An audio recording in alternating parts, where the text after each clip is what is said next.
Hello friends, welcome to educational platform by Anoop Srivastava. Friends, आज की इस वीडियो में जीव विज्ञान अर्थात बायोलॉजी के अति महत्वपूर्ण प्रश्न लेके आया हूं। जो फ्रेंड्स चैनल पर नए हैं, चैनल को सब्सक्राइब जरूर करें, वीडियो को लाइक करें और शेयर करें। फ्रेंड्स, आज की इस वीडियो में मैं प्रतियोगी परीक्षाओं में आने वाले प्रश्नों को शामिल किया है, जो प्रतियोगी परीक्षाओं की दृष्टि से बहुत ही महत्वपूर्ण है।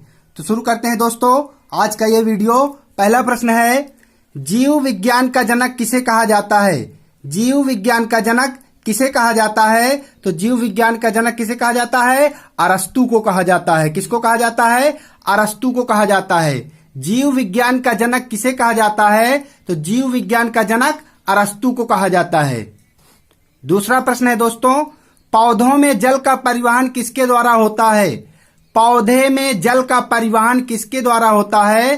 तो पौधे में जल का परिवहन जाइलम द्वारा होता है। किसके द्वारा होता है? जाइलम द्वारा होता है। टिक्का रोग किस फसल से संबंधित है? टिक्का रोग किस फसल से संबंधित है? तो मूंगफली से संबंधित है। जीन शब्द का सर्वप्रथम प्रयोग किसने किया?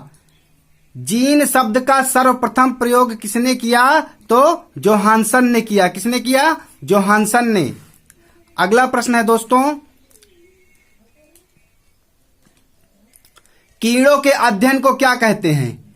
कीड़ों के अध्ययन को क्या कहते हैं? तो कीड़ों के अध्ययन को एंटोमोलॉजी कहते हैं। क्या कहते हैं? एंटोमोलॉजी।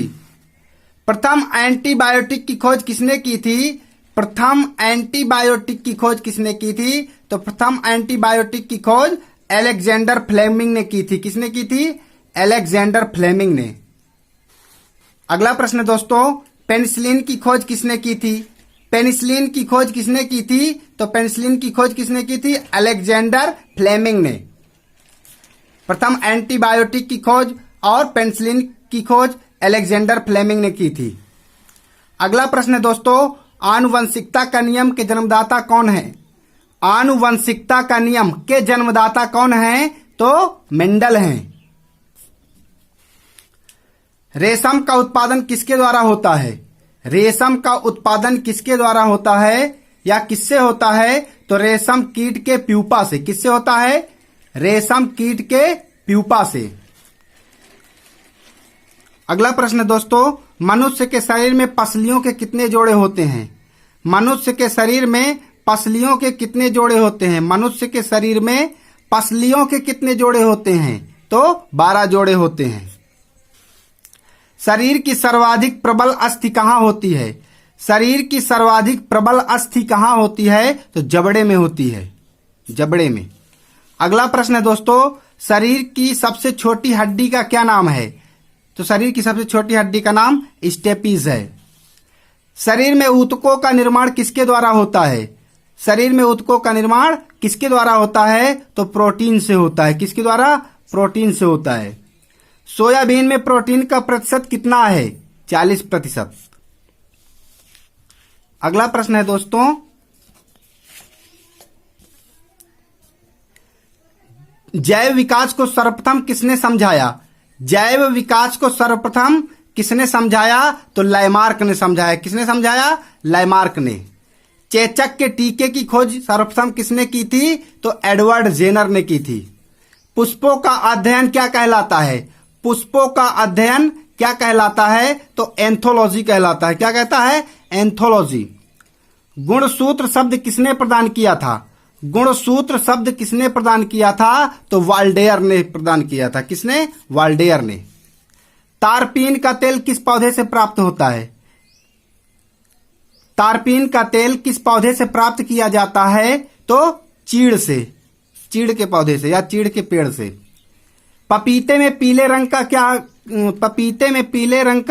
कारण है? अर्थात पपीता जो है, पपीते में पीले रंग का क्या कारण है? पपीता पीला क्यों होता है? तो कैरिका जैंथीन के कारण। किसके कारण? कैरिका जैंथीन के कारण। अगला प्रश्न है, HIV द्वारा होने वाला रोग कौन सा है? HIV द्वारा होने वाला रोग कौन सा है? तो एड्स। कौन सा रोग है? एड्स रोग, जो HIV द्वारा होता है। इबोला क्या है? इबोला एक वायरस है। क्या है? वायरस है। अगला प्रश्न है, कौन सा पेड़ जिसकी छाल मसाले के रूप में प्रयोग की जाती है? ऐसा कौन सा पेड़ है जिसकी छाल मसाले के रूप में प्रयोग की जाती है? तो दालचीनी। वर्गीकरण की सबसे छोटी इकाई क्या है? वर्गीकरण की सबसे छोटी इकाई क्या है? तो जाति है। आधुनिक वर्गीकी का जनक किसे कहा जाता है? आधुनिक वर्गीकी का जनक कौन है? Carolus Linnaeus. कैरोलस लीनियस को आधुनिक वर्गीकी का जनक कहा जाता है। कपास के पौधे का वंशीय नाम क्या है? कपास के पौधे का वंशीय नाम क्या है? तो गॉसिपियम। गॉसिपियम। अब यहां पर दोस्तों लास्ट प्रश्न है, अंतिम प्रश्न है, प्रश्न नंबर 27। आम का वैज्ञानिक नाम क्या है? आम का वैज्ञानिक नाम क्या है? तो आम का वैज्ञानिक नाम है मैगीफेरा इंडिका।